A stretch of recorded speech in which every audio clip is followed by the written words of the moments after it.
Hey guys, आप सभी का स्वागत है मेरी इस नए एडोबी आफ्टर इफेक्ट्स ट्यूटोरियल में। और आज की इस वीडियो में हम क्रिएट करने वाले हैं एक एलिगेंट टेक्स्ट रिवील एनिमेशन, वो भी आफ्टर इफेक्ट्स में बिना किसी प्लगइन के।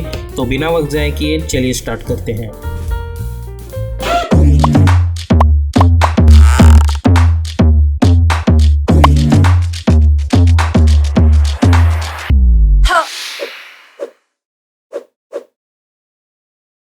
तो अभी हम आ चुके हैं एडोबी आफ्टर इफेक्ट्स में। सबसे पहले हम एक क्रिएट करेंगे नया कंपोजिशन, जिससे मैं हमेशा की तरह मेन एनिमेशन ये नाम दे दूंगा। विड्थ में रखूंगा 1920, हाइट रखूंगा 180, फ्रेम रेट मैंने रख दिया है 30 सेकेंड्स एंड ड्यूरेशन भी मैंने 30 सेकेंड्स रख दिया है। और बैकग्राउंड कलर आप कोई भी चूज़ कर सकते हैं, लेकिन मैं आपको सजेस्ट करूँगा कि आप व्हाइट कलर ही चूज़ कीजिएगा और सिंपली ओके पे क्लिक कर दीजिएगा। Choose grid and guide option में जाकर मैं टाइटल से फैक्शन पे क्लिक करूँगा। उसके बाद मैं मेरी शेप लेयर में जाके रेक्टेंगल टूल सिलेक्ट करूँगा और यहाँ पे कलर मैं कुछ चूज़ करूँगा ब्लूइश और ओके पे क्लिक कर दूँगा। और मैं यहाँ पे कुछ इस तरीके से एक रेक्टेंगल बना दूँगा। कंट्रोल अल्ट होम करके मैं उसकी जो एंकर पॉइंट है वो सेंटर में ला के रख दूँगा। अलाइन टैब में जाके मैं उसे align it horizontally and then align it vertically कर दूँगा। अब मैं वी प्रेस करता हूं ताकि मेरा सिलेक्शन टूल सिलेक्ट हो जाए और शिफ्ट होल्ड करके मैं उसे यहाँ पे लेके आऊँगा। इसे मैं कंट्रोल अल्ट होम करूँगा ताकि उसका एंकर पॉइंट सेंटर में आ जाए। इसे मैं सिलेक्ट करूँगा, कंट्रोल डी प्रेस करूँगा मैं और इसे यहाँ पे लेके आऊँगा कुछ इस तरीके से। एस दबाओ और इसकी जो स्केल है वो अनलिंक कर दो और इसकी जो साइज़ है वो कुछ छोटी कर दो। अगेन कंट्रोल डी प्रेस करो, पी फॉर पोजिशन, उसे कुछ इस तरीके से एडजस्ट करो। एस दबाओ और इसकी स्केल कुछ अलग बनाओ। अब इन तीनों को सिलेक्ट करो, कंट्रोल डी करो, टॉप पे लेके आओ, पी फॉर पोजीशन और उन्हें यहाँ पे लाके एडजस्ट कर दो। एस दबाओ, मेक श्योर कि आपने अनलिंक करके रखा है और इनकी जो साइज़ है वो आप अपने हिसाब से अल्टरनेटली एडजस्ट करके रख दीजिएगा कुछ इस तरीके से। अगेन मैं इन ऊपर वाले दो को सिलेक्ट करूँगा, कंट्रोल डी करूँगा, टॉप पे लेके आऊँगा, पी फॉर पोजीशन, उसे इस तरीके से एडजस्ट करो। एस दबाओ, उसकी स्केल एडजस्ट करो कुछ इस तरीके से। अब सभी को सिलेक्ट करो, एस फॉर स्केल दबाओ और आपको एक की फ्रेम इनिशियली यहाँ पे बनानी है। 1 सेकेंड पे जाके आपको की फ्रेम एक यहाँ पे बनानी है। अब हम जाएंगे स्टार्ट में और ये जो की फ्रेम है स्केल की उसे 0 कर देंगे। अब हम सभी को सिलेक्ट करेंगे, सभी की फ्रेम्स को, और F9 प्रेस करेंगे ताकि वो इजी नीज हो जाए। अब हम जाएंगे ग्राफ एडिटर में, इसका जो ग्राफ है मैं सिलेक्ट करूँगा, शिफ्ट होल्ड करके एक हैंडल मैं यहाँ पे लेके आऊँगा कुछ इस तरीके से और यहाँ का जो हैंडल है वो मैं कुछ इस तरीके से लेके आऊँगा। अब ये आपको इसलिए दिख रहा है क्योंकि यहाँ पे 2 चीज़ें होती है, इसलिए जब मैं इसे प्ले करूँगा तो मुझे कुछ इस तरीके की चीज़ मिल जाएगी। अगर आप ध्यान रखेंगे तो ये थोड़ा अल्टरनेशन में हो रहा है, तो आपको इसे वापस सिलेक्ट करना है, F9 दबाना है, ग्राफ एडिटर में जाना है, इसे सिलेक्ट करना है और इसकी जो हैंडल्स है वो कुछ इस तरीके से एडजस्ट करना है, तो कुछ इस तरीके की चीज़ हमें मिल जाएगी।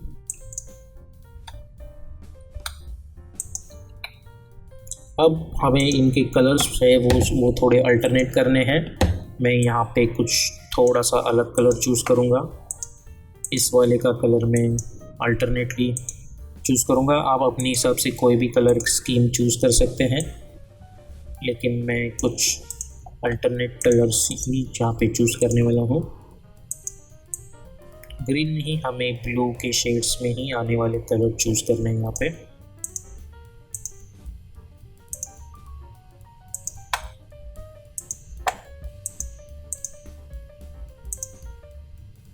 स्पीकर की मदद से मैं ये कलर यहाँ पे चूज़ करूँगा। परफेक्ट। तो अब हम देख सकते हैं कि हमारा एनिमेशन कुछ इस तरीके से दिख रहा है। अब यू प्रेस करूँगा मैं और इनको जो है मैं अल्टरनेटली अपने हिसाब से एडजस्ट कर दूँगा कुछ इस तरीके से।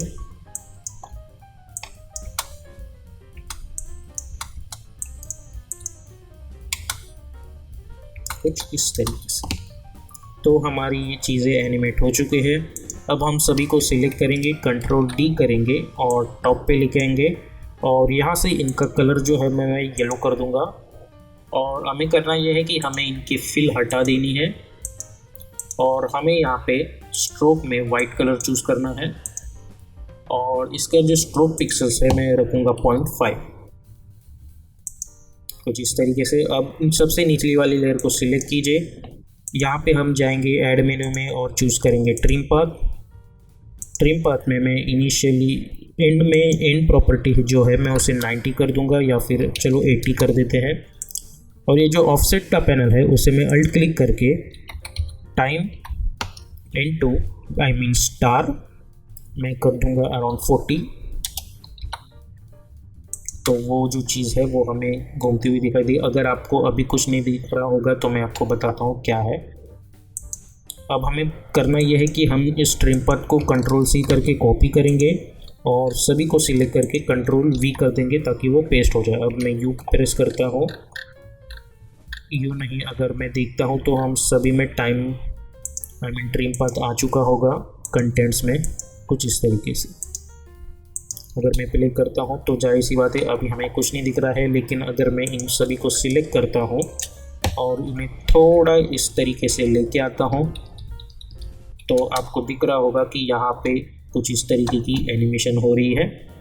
अगर आप चाहें तो इसकी स्ट्रोक विड्थ बढ़ा सकते हैं ताकि वो थोड़ा सा विजिबल हो जाए, या आप थोड़ा ज़्यादा भी बना सकते हैं, कोई दिक्कत नहीं है उसमें। और अगर आप चाहें तो सभी को ऐसे ओपन ब्रैकेट से यहाँ पे लेके आइए और उसके बाद इसकी अल्टरनेशंस आप कर सकते हैं आपके पास। तो अब हम सभी को सिलेक्ट करेंगे, कंट्रोल शिफ्ट C करेंगे और इसे मैं नाम दे दूंगा एनिमेशन और ओके पे क्लिक कर दूंगा। अब मैं कंट्रोल Y प्रेस करता हूँ या हम कंट्रोल K प्रेस करेंगे ताकि हमारी कंपोजिशन सेटिंग्स ओपन हो जाए और यहाँ पे मैं इसे ब्लैक कलर रख दूंगा और ओके पे क्लिक करूँगा। अब हमें फाइनल आउटपुट में ब्लैक कलर नहीं चाहिए, लेकिन यहाँ रेफरेंस के लिए मैंने ब्लैक कलर फिलहाल रख दिया है। अब ये जो एनिमेशन कॉम्प है मैं उसे हाइड कर दूंगा।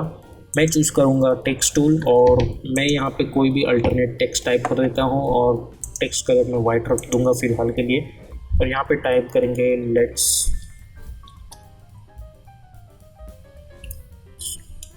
गो। कंट्रोल A करूँगा, मैं जाऊँगा पैराग्राफ में और इससे मैं लेफ्ट अलाइन टेक्स्ट कर दूँगा और ये जो गो है उसे मैं सिलेक्ट करके कैरेक्टर टैब में जाके इसकी जो हाइट है वो बढ़ा दूँगा और इससे इस गो को मैं थोड़ा सा नीचे ला के रख दूँगा।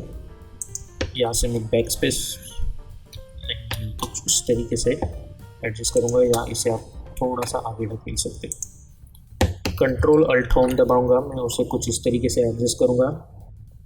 अलाइन टैब में जाके align it horizontally, align it vertically, S दबा के इसकी स्केलिंग बढ़ानी है हमें। कंट्रोल D करना है और ये जो निचले वाला टेक्स्ट है वहाँ पे मैं फिल हटा दूंगा और स्ट्रोक कलर मैं चूज़ करूँगा यहाँ से वाइट कलर। स्ट्रोक विड्थ में रखूँगा 1 और इसे मैं नीचे लाऊंगा और उसके बाद बाजू में लेके आऊँगा तो ये मेरा टेक्स्ट हो जाएगा। अब इन सभी दोनों को सिलेक्ट करूँगा और कंट्रोल शिफ्ट C प्रेस करूँगा और टाइप करूँगा टेक्स्ट कुछ इस तरीके से। तो ये चीज़ हमारी हो चुकी है। अब हम जाएंगे एनिमेशन पे क्लिक करेंगे। इफेक्ट एंड प्रीसेट्स पैनल में हम इस पे अप्लाई करेंगे ट्रांसफॉर्म इफेक्ट और अगर मैं यहाँ पे स्क्यू बढ़ा देता हूँ तो आपको दिख रहा होगा कैसे चेंजेस आ रहे हैं। स्क्यू एक्सिस में करूँगा -90। अगर मैं स्क्यू बढ़ा देता हूँ तो कुछ इस तरीके में इसे कर दूँगा 10 के अराउंड। इस ट्रांसफॉर्म को सिलेक्ट करो और कंट्रोल C करो कॉपी करने के लिए। इस टेक्स्ट इनेबल करो और कंट्रोल V करूँगा तो हमें टेक्स्ट भी कुछ इससे मिलेगा। S दबाओ ताकि उसकी स्केलिंग बढ़ जाए और उसे मैं यहाँ पे लेके आता हूँ। टेक्स्ट पे हम अप्लाई करेंगे ड्रॉप शैडो इफेक्ट। सॉफ्टनेस उसकी बढ़ा देंगे और डिस्टेंस भी बढ़ा देंगे। सॉफ्टनेस में थोड़ी कुछ इस तरीके से बढ़ा दूंगा। अब हमें टेक्स्ट रिवील दिखाना है तो हमें क्या क्या करना होगा चलिए देखते हैं। तो अब यहाँ पे इस ट्यूटोरियल का मेन पोर्शन आ जाता है। हो सकता है आपको समझने में थोड़ी सी कठिनाइयाँ हो, लेकिन ध्यान दोगे तो समझ ही आ जाएगा। तो मैं सबसे पहले करूँगा ये, मैं इस एनिमेशन को, जैसा कि आप देख सकते हैं, हमारे पीछे जो है वो एक बैकग्राउंड है और सामने टेक्स्ट है।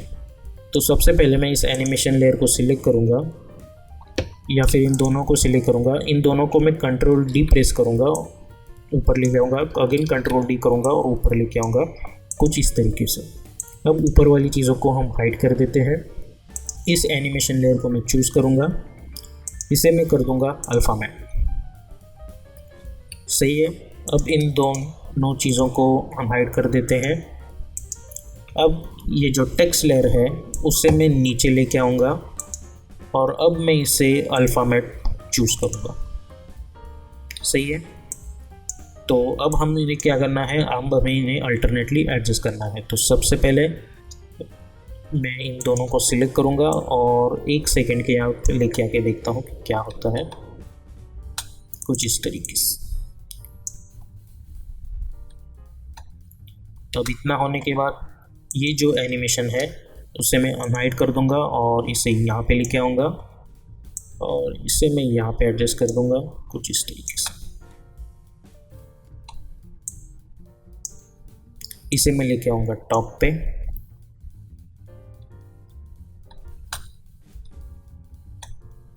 और ये जो एनिमेशन की मेरी लेयर है यहाँ पे मैं अप्लाई करूँगा अपना कर्व इफ़ेक्ट, और कर्व इफ़ेक्ट अप्लाई करके मैं इसे थोड़ा सा ब्राइट बना दूँगा और अगेन मैं इसे कंट्रोल डी करूँगा, यहाँ पे लेके आऊँगा और इसकी जो कर्विनेस है वो मैं हटा दूँगा और उसके बाद ये जो चीज़ें हैं वो मैं इसे यहाँ पे लेके आऊँगा। अब जब मैं इसे प्ले करूँगा तो मुझे कुछ इस तरीके की चीज़ें यहाँ पे मिल जाएंगी। अब इस एनिमेशन लेयर को मैं कंट्रोल डी प्रेस करूँगा और इसे मैं यहाँ पे लेके आता हूँ, कुछ इस तरीके से। और अब हम इस पे अप्लाई करेंगे कर्व इफेक्ट, में हटा देता हूँ। यहाँ पे मैं अप्लाई करूँगा इस पे फाइन एजेस इफेक्ट,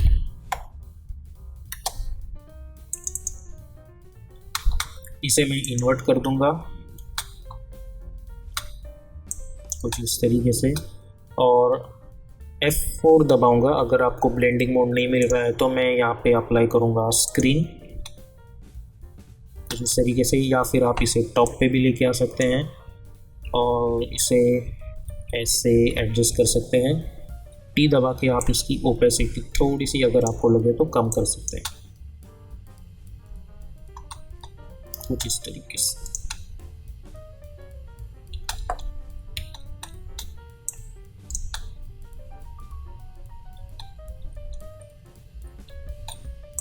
अब हमें करना ये है F4 दबाना है और सभी को सिलेक्ट करके हमें इसे 3D में कन्वर्ट कर देना है। राइट क्लिक करके हम एक कैमरा बनाएंगे और ओके पे क्लिक करेंगे। अगेन राइट क्लिक करके हम एक नल ऑब्जेक्ट बनाएंगे, उसे 3D में कन्वर्ट करेंगे और इस कैमरे को इस नल ऑब्जेक्ट से पेरेंट कर देंगे। अब जब मैं इस नल ऑब्जेक्ट पे R प्रेस करता हूँ तो हमें 3 रोटेशंस मिल जाएंगे और अगर मैं इसे रोटेट करूँगा, आप देख सकते हैं मैं इसे इस तरीके से रोटेट कर सकता हूँ। तो ये जो हमारा फाइनल पॉइंट है, यहाँ पे मैं एक की फ्रेम सिलेक्ट करूँगा Y पोजीशन पे, एक की फ्रेम सिलेक्ट करूँगा मैं X पोजीशन पे और एक Z पोजीशन पे। अराउंड यहाँ पे मैं जाता हूँ और इसे रोटेट करने की कोशिश करता हूँ इस डायरेक्शन में, इस डायरेक्शन में या फिर इस डायरेक्शन में। अब आपको जैसा लगता है वैसे इसे रोटेट कर सकते हैं और इनिशियली मैं इसे यहाँ पे लेके जाता हूँ।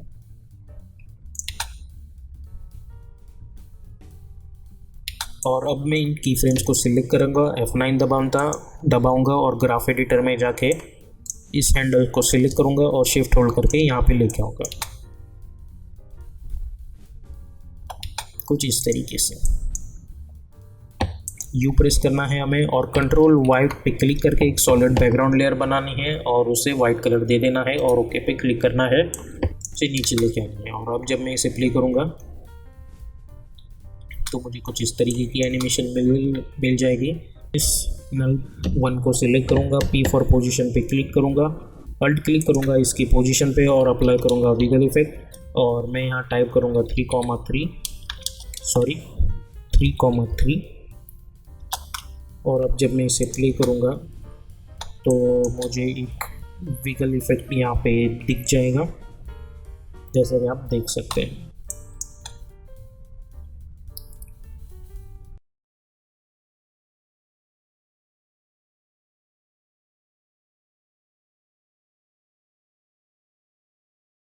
तो आई होप आप लोगों को ये ट्यूटोरियल अच्छा लगा है। अगर आपको ये अच्छा लगा है तो प्लीज़ इस चैनल को सब्सक्राइब कर दीजिएगा, और अगर आपको और भी आफ्टर इफेक्ट्स से रिलेटेड ट्यूटोरियल्स या वीडियोस देखने हैं तो हमारे मेन चैनल एजी मोशन डिज़ाइंस को भी सब्सक्राइब कर दीजिएगा। तब तक के लिए मिलते हैं नेक्स्ट ट्यूटोरियल में।